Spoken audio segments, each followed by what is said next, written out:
Pada kesempatan kali ini kita akan melanjutkan materi transformasi geometrinya ke bagian tentang dilatasi.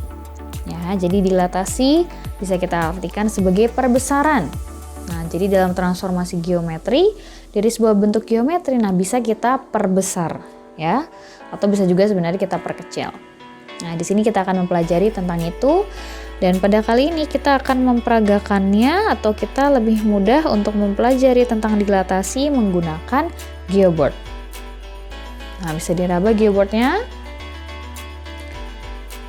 Nah, di segi geoboardnya sudah ada sumbu X sama sumbu Y-nya ya. Oke, misalnya kita umpamakan, kita langsung ke sebuah bentuk bangun geometrinya.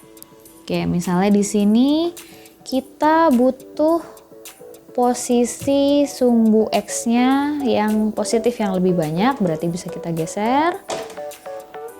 Ya, jadi geoboard ini bisa nih dengan mudah kita geser sesuai nilai-nilai yang kita inginkan. Kalau kita ingin lebih banyak X yang positif, kita geser berarti ke kiri. Kalau kita ingin Y-nya yang lebih banyak positifnya, nah, berarti kita geser ke bawah.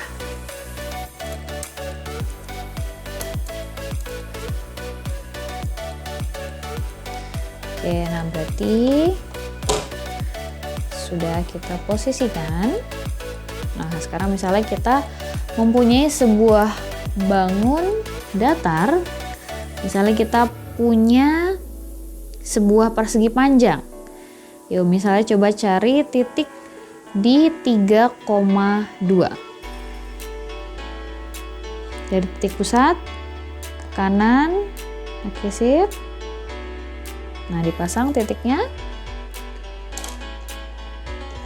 Oke, kemudian pasang lagi titik lain di 3,4.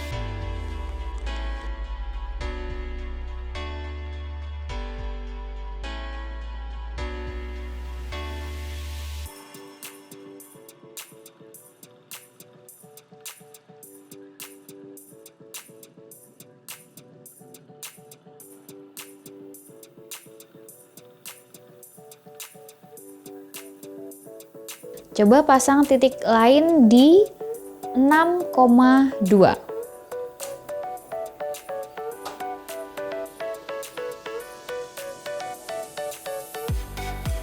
Oke.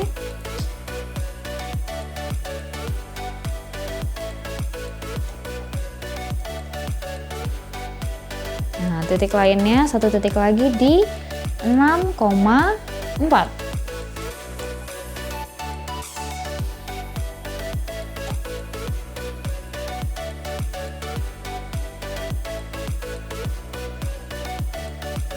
Sudah, sip. Nah, sekarang dari bangun datar yang pertama coba dipasang karetnya.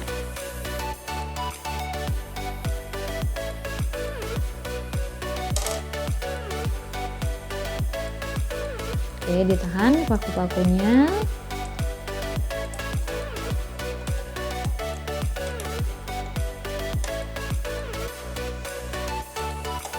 Oke, sip.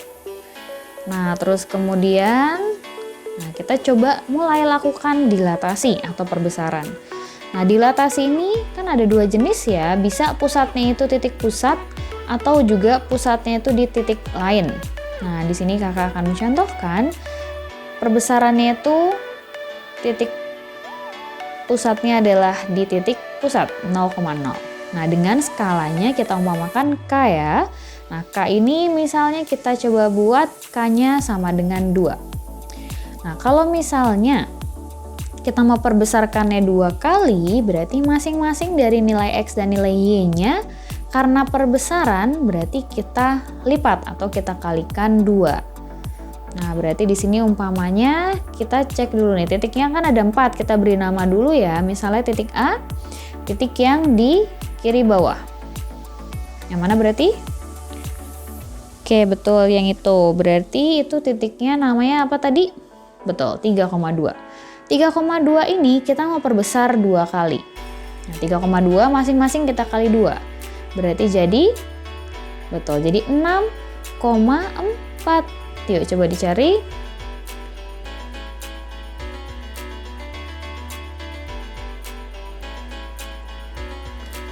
Oke ya, jadi ternyata titiknya sudah diberi tanda nih ya, tapi kita ingat 6,4 berarti titik A yang sudah dibesarkan atau sudah didilatasi. Oke, berarti yang di titik 6,4 ini bisa sebagai titik yang lama dan juga titik A aksen ya. Nah, misalnya B-nya kita ke titik yang ya dari A kita ke kanan. Nah, titik B-nya yang di 6,2. Nah, 6,2 juga kita perbesar. Yuk, berarti 6,2 sama-sama kita kali 2 X dan Y-nya. Betul, berarti 12,4. Kita hitung.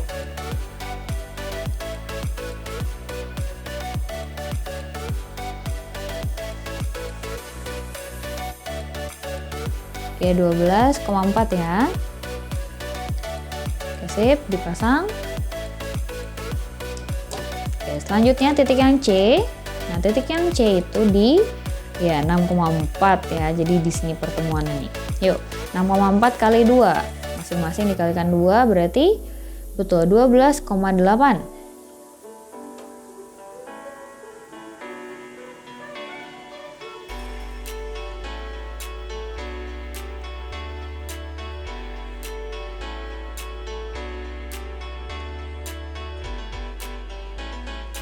Oke, dipasang.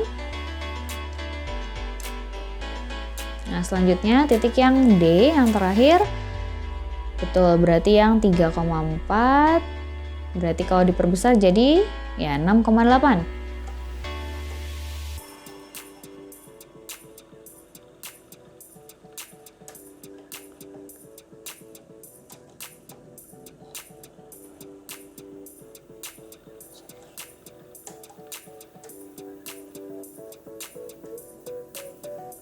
Kalau sudah dipasang pakunya.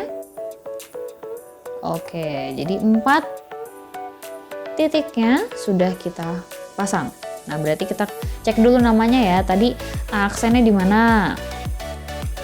Oke, ke kanan, B aksen, ke atas, C aksen. Betul, ke kiri berarti D aksen. Oke, sekarang kita pasang karetnya.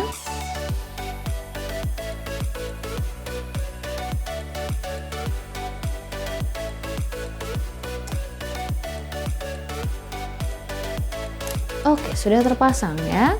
Nah, jadi di yang kiri, di bagian kiri, bisa dipegang dengan tangan kiri. Oke, ini berarti yang kiri itu bangunan atau bangun datar, bangun geometri yang asal. Nah, setelah didilatasi, nah menjadi bangunan yang di kanan ya, bisa dipegang dengan tangan kanan ya. Kalau kita bandingkan, apakah sama lebarnya? Ukurannya betul berbeda.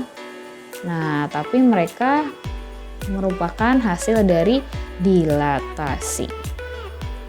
Oke ya, jadi di sini juga bisa nih kita mengecek seperti kesebangunannya kan juga prinsipnya seperti ini. Mereka sebangun, ya.